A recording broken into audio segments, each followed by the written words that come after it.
Online lecture is system of medicine. Scrupulous 13, S13 or last TiVo. The functional medicine digestive system, the new era of electrohomeopathic industrial bioelectrical energy basic to expert programs, EH groups of remedies part 2. Welcome all participants and attendants. Electrohomeopathic medicine and their use. यहाँ पर हम इलेक्ट्रोहोम्योपैथिक जो medicine है S13 जिसे लैस्टिव के नाम से भी जानते हैं, एस के नाम से भी जानते हैं और S13 के नाम से जानते हैं। तो इसके यूज़ के बारे में जानेंगे। Regulation in necessary slow and constitutionally over long period of time. अगर ज़रूरी है तो इसको कंटिन्यू हम कर सकते हैं कॉन्स्टिपेशन में, और लॉन्ग टाइम तक भी दी जा सकती है। कब? जब पेशेंट कॉन्स्टिपेशन से सर्वाइव कर रहा हो। Sorry. Thus, S13 has an immediately and permanent effect on function of organs coming under the scope for long time. ये इस तरीके से S13 जो है फॉरन और परमानेंट भी प्रभाव डालती हैं फंक्शन पे, उन ऑर्गन के, उन अंगों के फंक्शन पे, क्रिया पे, जो इसके ग्रुप में आ रहे हैं या इसको स्कोप में आ रहे हैं, और लॉन्ग टाइम तक प्रभाव डालती है। The patient of this medicine is affair doing mental work. इस मेडिसिन का हम उन पेशेंट पे यूज़ कर सकते हैं, करते हैं जो मेंटल वर्क ज़्यादा करते हैं और जिसके वजह से उन्हें कॉन्स्टिपेशन की शिकायत बनी रहती है। स्ट्रेस या स्लीपनेसनेस की वजह से ये चीज़ होती है। द पेशेंट इज़ एंग्री और agitated and irritable. It puts to sleep those peoples who cannot sleep to itching. जब पेशेंट गुस्सा हो रहा हो और इरिटेट कर रहा हो, झगड़ भी रहा हो, चिड़चिड़ापन है इसके अंदर, वो सोता नहीं है, लेकिन उस वक्त उसे खास करके अक्सर कहते हैं सोने के वक्त ईचिंग होती है, खुजली होती है, और burning and piles in the anus. किसके वजह से नहीं हो रही? किसकी वजह से हो रहा? एक तो बर्निंग हो रही है पाइल्स के अंदर, और एनएस पे मतलब पेन भी हो रही है। रीज़न क्या है? इरिटेबल है। तो उस कंडीशन में हम S13 का यूज़ करते हैं। दिस इज़ मेडिसिन मीन्स यहाँ पे ये समझ लें कि अगर पेशेंट में ये सारी प्रॉब्लम्स है और बर्निंग पाइल्स के अंदर जलन हो रही है, तो हम इन मेडिसिनों का यूज़ करें। और इन बर्निंग एंड पाइल्स की वजह से क्या होगा? पेशेंट एंग्री होगा, एजिटेट करेगा, इरिटेबल रहेगा और प्रॉपर सो नहीं पाएगा, और उस वक्त उसे जब सोते वक्त उसे इचिंग होगी एनएस की जगह पे। ठीक। या हो सकता है पूरी बॉडी में भी हो सकती है। कॉन्स्टिपेशन कई एक कॉज डेवलप करता है बॉडी में हमारे। This is medicine is successfully use in the following disease: diarrhoea, जैसे येलो, पीले कलर का, पफी, झागदार, वाटरी, पानी जैसा, थिन, ढीला, न टाइट न एक तो था बहुत टाइट जैसे, और एक होता है पतला, कंसनट्रेट फॉर्म में होता है, हॉट, गरम, विद म्यूकस एंड ब्लड, और उसमें म्यूकस और ब्लड भी साथ में आ रहा हो, तब हम S13 का यूज़ करते हैं। Very smelly with putrid gas occurring they unknown. कई बार ऐसा होता है कि हम देखते हैं लोग बहुत गंदी बदबू वाली गैस लोग छोड़ते हैं, तो उसकी भी कोई वजह नज़र नहीं आती। खाना भी सब कुछ ठीक है, टाइम है, और कई बार ऐसा भी कहना होता है कि फिकस बराबर अम्बलाइकल पूरी क्लीन नहीं होती है, टॉयलेट पास नहीं होती, संडास पास नहीं होती, तो उसमें भी ऐसा देखा गया है। तो अगर बैड स्मेल आ रही है, पेट्रेट गैस रिलीज़ कर रहा है बार बार, तो उसमें 30 डेज से 1000 के बीच में हम देते हैं, या 30 पहले दे के देखें, उसके बाद 200 पे जाएँ, 200 से 1000 तक हम जा सकते हैं। सिंगल डोज़ ऐसे भी हम जब ट्रीटमेंट करते हैं किसी क्रॉनिक पेशेंट का, तो सिंगल डोज़ क्लिनिक के अंदर 1000 की एक देनी होती है। देने से अच्छा रिज़ल्ट मिलता है। In case of haematoma, excess blood in liver, ज़्यादा ब्लड लीवर के अंदर इकट्ठा हो जाना, caused by the piles, excessive bile formation, pile का ज़्यादा सेक्रेट कर जाना, give supportive medicine along with higher dilution, उस वक्त हम इसकी सपोर्टिव मेडिसिन को साथ में लेंगे और हायर डाइल्यूशन में यूज़ करेंगे। इन केस ऑफ पोर्ट्रेट स्टूल, बदबूदार वाला स्टूल हो रहा है, संडास पास हो रही है, वहाँ पे अगर कोई जाकर आया है और वहाँ पे दोबारा कोई जाना जाना चाहता भी तो जा नहीं सकता, क्योंकि वो इतनी स्मेल होती है कि बहुत देर तक उसे स्पेस को खाली करना पड़ता है। ये खास करके सार्वजनिक जगह पे चीज़ें देखी गई हैं, जहाँ पे कई लोग जाते आते रहते हैं, तो वहाँ पे इस टाइप की किसी किसी में कंडीशन देखी गई है, तो वहाँ पे बहुत देर तक वेट करना पड़ जाता है। ठीक। और ये खास करके रेलवे स्टेशन और बस स्टैंड के आसपास जो सार्वजनिक जगह होती है, वहाँ से ज़्यादा कंप्लेंट आती है। Stomach and restlessness caused by constipation, और ये जो कारण है रेस्ट आराम ना लेने की वजह से और कॉन्स्टिपेशन लगातार बने रहने की वजह से होता है। कब? इन केस ऑफ पिट्यूटरी स्टूल, जब बदबूदार संडास पास हो। ठीक है, देर तक रखा रहता है पेट में, जिसकी वजह से ये स्मेल बढ़ती जाती है। हेमिनेसिस इन आइज, भारीपन आंखों के अंदर, little stool with ported air, जैसे गंदी बदबूदार हवा निकली और गैस निकली और उसके साथ ही थोड़ा सा स्टूल निकल आया। बच्चों में भी ऐसे देखा गया, ओल्ड एज में भी देखा गया है। Headache aggravated by the heat, गर्मी बढ़ने से सर में दर्द हो जाना, ये माइग्रेन में भी अच्छा काम करेगा, जब गर्मी के दिनों में माइग्रेन ज़्यादा उरूस पे होता है। गिव सेकंड डाइल्यूशन, उस वक्त हम सेकंड डाइल्यूशन देंगे। Give supportive medicine also if required, अगर ज़रूरत है तो हम इसकी सपोर्टिव मेडिसिन साथ में देंगे।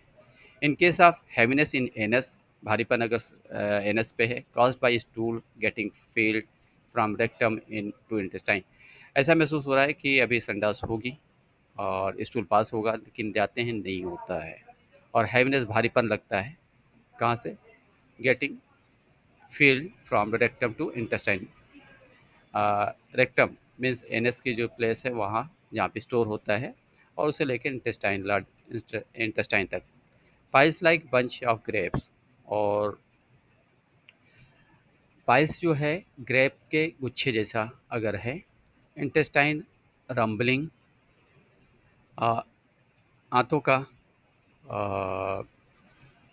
वाइब्रेट करना या गुड़गुड़ करना, जैसे कि एक आवाज़ साउंड लेना, इंटेस्टाइनल स्क्रीमिंग, कुछ दौड़ने जैसा, बर्निंग सेंसेशन, जलने जैसा in anus, cramping pain and large intestine, ऐंठन वाली दर्द जब लार्ज इंटेस्टाइन में हो रही हो, right side pain, cutting tearing pain, cutting means काटने जैसा, टीयरिंग मीन्स खींचने जैसा, कोई जैसे पिन से क्या कहते हैं, कांटे से पकड़ के खींच रहा हो, gnawing and colic pain, tuberculosis etcetera, उस वक्त हम S13 को देंगे। Use one tablet each, tablets और ग्लोबल्स, टैबलेट तो यहाँ पे ट्रांसलेशन में थोड़ा सा चेंज हो जाता है जब हम प्रोग्राम बनाते हैं, ग्लोबल्स फॉर्म में आती हैं मेडिसिन इलेक्ट्रो की, टैबलेट्स फॉर्म में कम है, कुछ लोग बनाते हैं। टैबलेट से वैसे हैवी डोज बनेगा, वन टैबलेट जो यहाँ पे दी जा रही है वो ग्लोबल्स में दे रही है, तो जब भी टैबलेट्स आए तो आप उसे ग्लोबल्स में ही देखेंगे। प्रोग्राम बनाते वक्त इस पे नज़र नहीं पड़ती है ना, तो हम इसे सही कर दिया करें। ठीक है, each as per need frequently and also give high dilution in between. ठीक है, हाई डाइल्यूशन देंगे फ्रिक्वेंटली, बार बार ज़रूरत के हिसाब से। क्या देंगे? Use one tablet each as per need, जब भी ज़रूरत हो तो हम एक टैबलेट देंगे, अगर ज़रूरत पड़े आल्सो गिव हाई, उसके बाद जो हम ज़रूरत है तो हम हाई डाइल्यूशन की अलग से देंगे। तो जैसे कि S1 की हमने दिया 1 टैब, और मुझे और भी उसमें कॉम्प्लिकेशन नज़र आ रही है। तो S1 हमने देखा दिया तो डाइजेशन को प्रॉपर करने के लिए, फंक्शन को मेंटेन करने के लिए। लेकिन उसकी जो कॉम्प्लिकेशन उसको रिमूव करने के लिए हमें डाइल्यूशन में जाना पड़ता है। तो ग्लोबुल्स प्लस डाइल्यूशन, ग्लोबुल्स होती है स्पेजिक ग्लोबुल्स और डाइल्यूशन होता है 1:47 का जो फार्मूला होता है उससे तैयार। अगर टैबलेट्स आपके पास ग्लोबुल्स नहीं है, ग्लोबुल्स की जगह पे D5 की ड्रॉप्स आती है, ठीक है। Better burp burp, pain in liver even the breathing, pain जब हम सांस लेते हैं, pain in liver even while जब ब्रीदिंग, जब हम सांस लेते हैं पेन होता है लीवर के अंदर, भारीपन महसूस होता है, वात and pricking pain in head and waist, वातज पेन है या फिर यहाँ पे थोड़ा हिंदी भी आ जाता है कई बार ट्रांसलेट करने में। वात पेन, वातज पेन क्या कहते हैं, जैसे कि जो स्नायु की दर्द होती है। And pricking pain and head and waist, head और वेस्ट पे। एनस, इंटेस्टाइन इन पाइल्स, जब पाइल्स हो, आंतों में दर्द होना, एटसेट्रा। ब्लीडिंग विद वॉन्ड्स, घा अगर ब्लीडिंग है उससे, सॉरी, अगर वॉन्ड्स है तो उससे ब्लीडिंग होना। Use the third dilution frequently, तब उस जगह हम इसका थर्ड डाइल्यूशन यूज़ करेंगे। Some such muscles of the digestive system, ये डाइजेस्टिव सिस्टम की जो मसल्स है, कुछ muscles which are affected some chemical substances और अदर रीज़न, जैसे कि हमारे खाने पीने के केमिकल सब्सटेंसेस हैं, फिर मेडिसिन है वो भी केमिकल सब्सटेंसेस में आएंगी।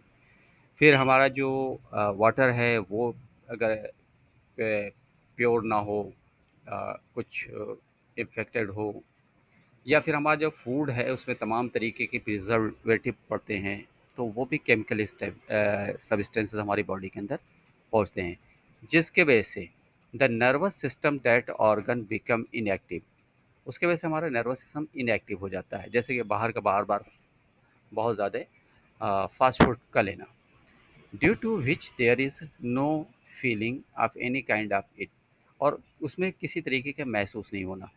ये कई बार ऐसा होता है कि बड़े होटलों में भी खाने पे ऐसा देखा गया है कि उसमें ये चीज़ फील भी की गई है। जैसे कि ब्रेड होती है, हम लोग ये ओट की खाते हैं, गेहूँ की होती है, और ये डॉव की बनती है, गेहूँ की व्हीट से बनती है। जबकि होटलों में जो अ, ब्रेड होती है वो मैदे से बनती है। मैदा अगर खाली से कहीं पे, तो जो चीज़ यहाँ पे बताई जा रही है, which is there is no feeling any kind of in it, मतलब पेट के अंदर कुछ महसूस ही नहीं होना, और जैसे लगता है कि कोई लेयर छा गई हो, और ना ही भूख लगेगी, ना ही फिकस पास होगा, लगता है कि किसी ने पेट के अंदर पैंट मार दिया हो। ये ऐसा कई बार होता है कि खाना जैसे गले तक रखा हुआ है। ऐसी कंडीशन ख़ास करके देखा गया है, जो पेशेंट लारिया को वगैरह मेडिसिन लेते हैं या मलेरिया क्लोरोक्विन की मेडिसिन लेते हैं, उनके साथ भी ये चीज़ होता है। तो अगर ऐसा हो रहा है तो हम इस मेडिसिन के ज़रिए उनके इस साइड इफ़ेक्ट को दूर कर सकते हैं। For example, due to loss of power of contraction in the sphincter muscles, जो आंतों के जो स्पिंक्चर मसल्स हैं उनका जो कॉन्ट्रैक्शंस है वो ख़त्म हो जाता है, जिसकी वजह से रेस्टलेस हो जाती हैं और कॉन्स्टिपेशन पैदा करती हैं। The first dilation should be use defective in inadvertently piles greying bursting out.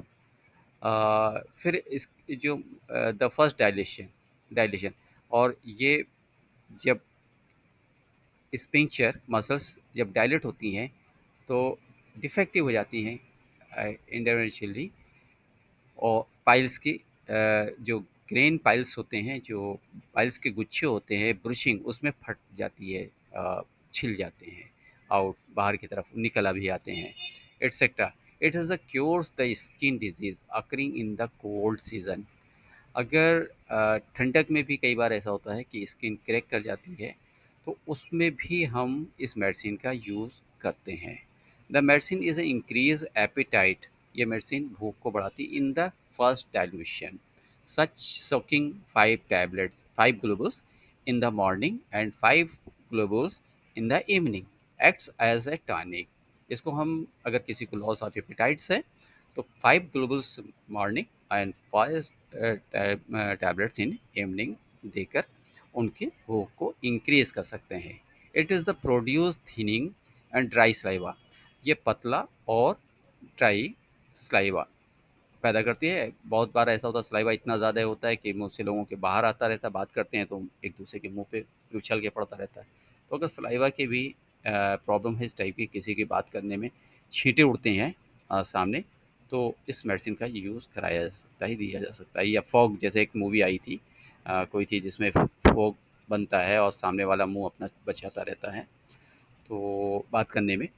तो इस तरीके से अगर बन रहा है तो ये इस मेडिसिन का यूज़ कर सकते हैं। तो ये थिनी बनाता है, जो गाढ़ा है, जो उड़ने लायक नहीं रहता है, और ड्राई सलाइवा और सूखा रखता है, बहुत ज़्यादा वीट नहीं रखता। वाइट वीट रहेगा तभी आप देखते होंगे इस जो शॉवर बनता है, वो आप कहीं जा रहे हों और कहीं पे शावर हो तो उसके साइड से जब निकलते हैं तो उसमें से वेपरवेशन होता है, थोड़ी छींटे बारीक सी बहुत हल्की सी बूंदें आती हैं जो ना के बराबर होती हैं, ठंडक का एहसास दिलाती हैं।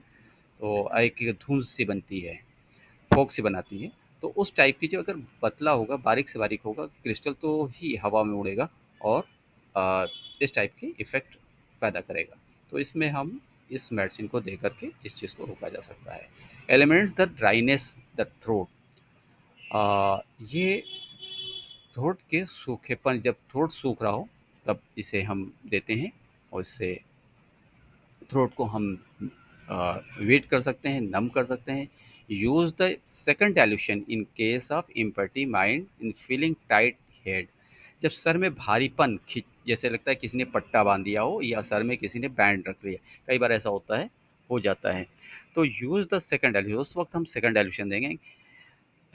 एम्पटी माइंड, खाली पेट, empty mind and feeling the tight, जब दिमाग खाली हो और अ, और बिल्कुल कुछ उसमें समझ में आ रहा है और टाइट हो, किधर जाना है क्या करना है, तो उस जगह पे हम tension, pain in eye, rose, rising और motion, pain in the forehead etcetera, so giving higher dilution in case of excessive hunger, excessive productions of biles, excessive blood in the arteries of the liver, flatulence, nausea, pain on touching the umbilical region, इस सब में हम high dilution का use करेंगे। किन किन चीज़ों में करेंगे? जब भूख ज़्यादा लग रही हो, भूख को कंट्रोल करने के लिए। एक्सेसिव प्रोडक्शन ऑफ बाइल्स, जब बाइल का प्रोडक्शन ज़्यादा बढ़ रहा हो, कब बढ़ता है वो आप देख लेंगे, ठीक है। Excessive of blood in the arteries, जब ब्लड आर्टरीज के अंदर ज़्यादा बढ़ रहा हो, कब, कहाँ पे, वो लीवर के अंदर।